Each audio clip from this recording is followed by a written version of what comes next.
I want to thank absolutely nobody but myself. Hello folks, Hussein from Scientific Health with a K here. Yes, we did it, and we passed the NASM CPT 7th edition 2023. Let's get into details. I talked on this channel how I was overweight and how that changed my life. You are more than welcome to check the videos in the description below. I made my decision to be a certified trainer after working out and dieting for some time, and I came to know that I know more than many bros on the internet thanks to watching videos of scientists and reading scientific articles. That's when I wanted to make it official and be internationally certified. I searched on the internet and found out that NASM is the most well-known and respected association worldwide. So I was like, why not? I checked the website, read more about this certification, and chose to do the self-study course online. This means that I don't need any extra sessions or help. I wanted to register on the website, but that was not possible because I'm not living in the US. Since I'm living in Turkey currently, I had to contact a center related to NASM, and that was in October.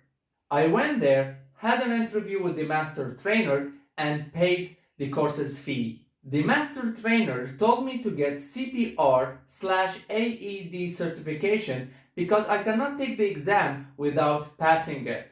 Unfortunately, I had to take the course in Turkish because the English one was not available. And this, my friends, took me 2 months because even though it was super easy, but my Turkish was not that good to study the medical terms. And now I think about it, my Turkish is not that good at all. As I said, I started in October while working from 9 to 5. I used every break I had to read a little bit and continue while commuting home. So I was approximately reading for an hour every day, almost every day. I also studied at the weekend and I had to cancel plans with the wife and friends to do so. I wanted to read every bit of this course. After reading the chapter, I watched the videos and listened to the recordings summarizing the key points in this chapter. I also did the small quizzes more than once because every time I did it, the question changed and shuffled. And that continued until 2 weeks before the exam where I finished it. But I didn't really finish it because there are certain terms that I cannot really remember. And that continued until 2 weeks before the exam where I finished it, but not really finishing it. I couldn't remember everything and I didn't have the time to go over it all over again. So during this time of 2 weeks, I watched the videos, listened to the recordings, and did the small quizzes again. By the way, I don't want to freak you out and I don't want to say that this course was difficult. As a matter of fact, it was kinda interesting. But the problem with it was huge and bulky, and that took a lot of time from me because I am a slow reader. I don't know about you, maybe if you have more free time and you are a faster reader than me, maybe you can finish it in a month or so. Many people say they finish it in 2 weeks. I don't know about that. 1 week before the exam, I did the practice test more than 15 times. The first time I got 69, which is a fail grade. And that increased towards the end where I got 96. And by that time, I thought to myself that I was ready and took the exam and passed it from the first attempt in April. I started in October and took the exam in April, and that's approximately 6 months. I had to go there for the exam, and one of the trainers proctored me, checked my laptop for any open tabs, and took my phone away, as in any normal exam. As I said, I passed the exam from the first time while working 9 to 5, and man, that was hard for me. But it's okay if you don't pass it from the first attempt. As I'm going to talk about later, there are 3 attempts, so if you pass in one down, 2 to go. There are 6 sections in the NASM CPT 7th edition. Section 1, Professional Development and Responsibility. Section 2, Client Relations and Behavioral Coaching. Section 3, Basic and Applied Sciences and Nutritional Concepts. And this, my friend, took a lot of time because how the body creates energy was a little bit difficult for me to grasp from the first time. So I read it more than once. Section 4, Assessment. Section 5, exercise technique, and training instruction. I think this is what we are interested in, and that's why we wanted to get the CPT, right? Section 6, Program Design. There are a few things that you should expect from the exam. The exam is 120 minutes long. It has 100 questions. You have 3 times to take the exam, so if you fail, that's okay. The required score to pass the exam is 70 or higher. And by the way, when I finished the exam and passed it, they only showed me, congratulations, you passed the exam. They didn't show me the exact grade. I reached out for the customer service and they said, we don't provide you with that. So that's totally fine. I took the computer-based exam. And everybody's exam is different because there's a huge pool of questions that they can test you from. I remember that I got general questions from all 6 sections. So if you hear somebody saying like focus on this and don't focus on that, try not to believe them.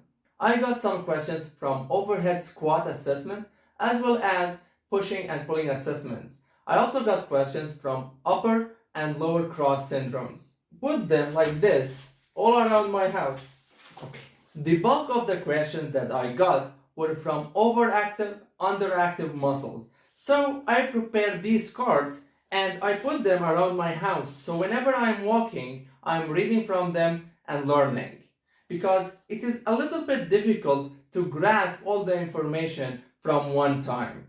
So I would go around the house, read from the cards, and imagine the overactive and underactive muscles on my body. And I didn't use mnemonic words to memorize them as many advised. Good days. I wrote this and you will remember me when you read it. I hope not.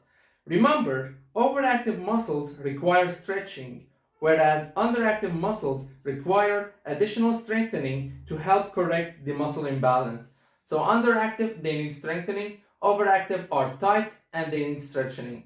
I think these cards were very helpful for me. I don't know about you, maybe you will find something else to memorize them, but they are very important for the exam and for your career in general. I also got many questions about plyometric exercises, sets, reps, age, tempo, and the rest period for each age group. Yeah, and also I got some questions about the obesity NASM model phases. I don't know if I can talk about it right now, but you can check NASM website to read more about them. The certificate is valid for only 2 years, and if you want to renew it, you are required to take 2 continuing education units, which includes 0.1 for the CPR AED certificates. You have to do that every 2 years because they focus on the new literature of evidence-based science. I think that's a good thing to keep you updated. The main takeaways from this video would be, if you have time to go over all the course, watch the videos and listen to the recordings, and do the small quizzes as much as you can. But if you don't have time, then I advise you to watch the videos, listen to the recordings because they summarize the main ideas, and do the small quizzes as much as you can also. You know, the more the better. I told you many times in this video about the importance of taking the small quizzes over and over again, because they are really important to know how you're going to be asked of these questions in the real exam. Focus on reading the section study guidelines because they show you very important points in the whole chapter. For me, I got many questions from these very important points. I don't know about you and what you're going to have because I said everybody's exam is different. So yeah, it's very important to read the study guidelines because I believe they are really very important. Good luck on your exam and I believe in you. Please do not hesitate to ask me any questions. Sternocleidomastoid, multifidus, rectus femoris. Oh my god, is this Harry Potter?